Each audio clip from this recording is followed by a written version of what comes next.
పెద్దలు భారతీయ జనతా పార్టీ ప్రతినిధి దిలీపాచారి గారికి, అదేవిధంగా కాంగ్రెస్ పార్టీ ప్రతినిధి చరణ్ కౌశిక్ యాదవ్ గారికి నమస్కారం. ప్రధానంగా రిషి గారు ఇలా 2-3 అంశాల పట్ల బీఆర్ఎస్ పార్టీ క్లారిటీతో ఉంది. 22 నెలలుగా కాంగ్రెస్ పార్టీ అధికారంలోకి వచ్చిన తర్వాతకి ప్రజలకు ఏమి హామీలు ఇచ్చింది, హామీల అమలులో ఎట్లా విఫలమైందనే అంశాన్ని స్పష్టంగా ఇలా జూబ్లీహిల్స్ ఓటర్ల ముందు ఉంచుతా ఉన్నాం. అదే దాన్ని బాకీ కార్డు ఉద్యమంగా మేము చేపట్టినాం. బాకీ కార్డు పేరుతోటి మా పార్టీ వర్కింగ్ కేటీఆర్ గారు ఎప్పుడైతే తెలంగాణ భవన్ లో విడుదల చేశారో, విడుదల చేసిన ప్రతి బాకీ కార్డుని ఇలా జూబ్లీహిల్స్ కాన్ఫరెన్స్ లో ప్రతి ఓటర్ కి, ప్రతి ఇంటికి పంచుతూ మేము ఇలా అలా ప్రజలకే గుర్తు చేస్తా ఉన్నాం. గతంలో బీఆర్ఎస్ పార్టీ ఉన్నప్పుడు ఏ రకమైన హామీలు ఉండే, ఎట్లా అమలు చేసింది, ఈ రోజు కాంగ్రెస్ పార్టీ అధికారంలోకి వచ్చి 22 నెలలు అవుతా ఉంది, ఎట్లా అమలు చేస్తా ఉంది, ఎట్లా బాకీ పడ్డదనే అంశాన్ని స్పష్టంగా మేము ప్రజలకు, ప్రతి ఓటర్లకు వివరిస్తా ఉన్నాం. సీరియస్ గా తీసుకుంటున్నారా? అంటే ఇలాంటి కార్డులు, మేనిఫెస్టోలు ఇవన్నీ మనం చెప్పుకోవడానికి బాగానే ఉంటాయి, కానీ అంత సీరియస్ గా ఉన్నాయా? రెస్పాన్స్ ఉందా? ఋషి గారు ఏమైందంటే, గతంలో మేము 200 రూపాయల పింఛన్ని 1000 రూపాయలు చేసి తదనంతరం 2000 చేసిన సందర్భాన్ని గుర్తు చేస్తా ఉన్నాం. ఇలా కాంగ్రెస్ పార్టీ అధికారంలో రావడానికి ఏదైతే ఓట్లను ఎట్లయితే మలుచుకుందో, అధికారంలో రావడానికి ఓట్లు వేసుకుంది తప్ప అధికారంలోకి వచ్చిన తర్వాత ఓటర్లకు ఇచ్చినటువంటి కావచ్చు, ప్రజలకు ఇచ్చిన హామీలు ఎట్లా అమలు చేయట్లేదు అనే అంశాన్ని స్పష్టంగా ఓటర్ దగ్గర తీసుకెళ్ళినప్పుడు, సార్ గతంలో మీరు ఇచ్చిన పింఛనే వస్తా ఉంది, కేసీఆర్ గారు పెంచిన పింఛనే వస్తా ఉంది, కాంగ్రెస్ పార్టీ అయితే 4000 ఇస్తామని ఇంకా రావట్లేదని చెప్తా ఉన్నారు.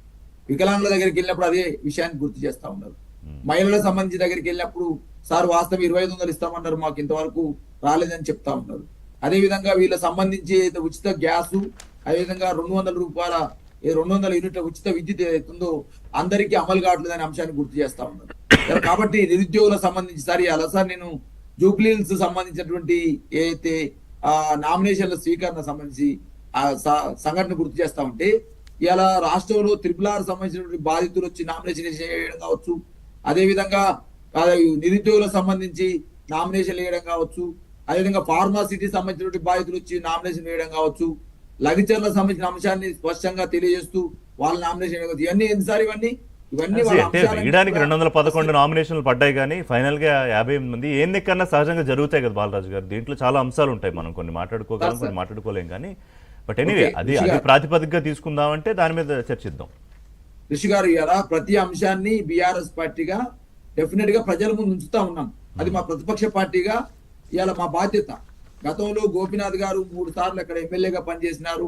వారు ఉన్నప్పుడు ఆ కాన్ఫరెన్స్ పరిధిలో మేము ఇచ్చిన డబుల్ బెడ్రూమ్ ఇళ్ల విషయంలో కావచ్చు, అదేవిధంగా ప్రజలకు మేము అందించిన తాగునీరు విషయంలో కావచ్చు, అదేవిధంగా మేము ప్రజలకు ఇచ్చిన సౌకర్యాల విషయంలో, మౌలిక సదుపాయాల విషయంలో కావచ్చు, ఎట్లా జూబ్లీహిల్స్ కాన్ఫరెన్స్ ఎట్లా పురోగతి చెందిందనే అంశాన్ని ఒకవైపు చెప్తా ఉన్నాం. ఇవాళ 22 నెలలుగా కాంగ్రెస్ పార్టీ అధికారంలోకి వచ్చిన తర్వాతకి హామీలను ఎట్లా అమలు చేయలేకపోతుందో అనే అంశాన్ని స్పష్టంగా చెప్తా ఉన్నాం. రేపు భవిష్యత్తులో కేసీఆర్ గారి నాయకత్వంలో బీఆర్ఎస్ పార్టీ ఉండడం ద్వారా వచ్చే ప్రయోజనాలు గుర్తు చేస్తా ఉన్నాం. ఇవాళ క్లస్టర్ టు క్లస్టర్, ఇవాళ జూబ్లీహిల్స్ కాన్ఫరెన్స్ పరిధిలో ఉన్నటువంటి 6 డివిజన్లలో క్లస్టర్ కు ఇన్ఛార్జ్ గా ఉన్నాము. మేము కూడా సుమారు 2 నెలల రోజులుగా యూసఫ్ గూడ డివిజన్ లో మేము ప్రచారం చేస్తా ఉన్నాము. ఏదైతే వెంకటగిరి కాలనీ కావచ్చు, అదేవిధంగా జయప్రకాష్ నగర్ కాలనీ కావచ్చు, మిగతా కాలనీలో తిరుగుతా ఉన్నాం. తిరిగే క్రమంలో ప్రజల నుంచి వస్తున్న స్పందన చూస్తా ఉన్నాం. ఎస్పెషల్ గా స్పష్టంగా కనపడేది ఏంటంటే, హైడ్రా అనేది ఏదైతే ఉందో సార్, దాని పట్ల ప్రజలు చాలా విముఖత, పేద ప్రజలు విముఖత ఉన్నారు సార్. వాస్తవంగా జూబ్లీహిల్స్ అనగానే ఏదో పెద్ద పెద్ద వాళ్ళు ఉంటారు అనేటువంటి అపోహ ఇది. పెద్దవాళ్ళతో పాటుగా పేదవాళ్ళు కూడా ఉంటారు. బస్తీలు అనేక పేదవాళ్ళే ఎక్కువ. ఎస్, ఎందుకంటే ఓటింగ్ లో పాల్గొనేది కూడా ఎక్కువ పేదవాళ్ళే పాల్గొంటారు ఋషి గారు. కాబట్టి పేదవాళ్ళకి హైడ్రా పేరుతో ఎటువంటి అపోహలు ఉన్నవి, హైడ్రా పేరుతో ఎటువంటి అలజడి నెలకొన్నదనే అంశాన్ని స్పష్టంగా పేద ప్రజలలో కనపడతా ఉంది, బస్తీ వాసులలో కనపడతా ఉంది. కాబట్టి హైడ్రా పేరుతో కాంగ్రెస్ పార్టీ 20 నెలలుగా ఎటువంటి పేదవాళ్ళ గూడుని చెదరగొట్టిందనే అంశాన్ని స్పష్టంగా చెప్తా ఉంది. ఇప్పుడు మీ వెపన్స్ ఏంటంటే గవర్నమెంట్ మీద ఒకటి ఎనీవే సానుభూతి అనేది ఒకటి సహజంగా ఉండే, ఎంత ఉంటే పర్సంటేజ్ మనకు తెలియదు, కానీ సహజంగా ఉండే ఒక అంశం. రెండోది హైడ్రా, మూడోది ఈ 22 నెలల్లో ప్రభుత్వం ముఖ్యంగా నిరుద్యోగుల విషయంలో చేసిన ప్రామిస్లు నిలబెట్టుకోలేకపోవడం, ఈ 3 కదా ప్రధానమైన అస్త్రాలు. ఓకే, సో వస్తా మీ దగ్గరికి, బీజేపీ కూడా చెప్పాక మీరు మాట్లాడేది కానీ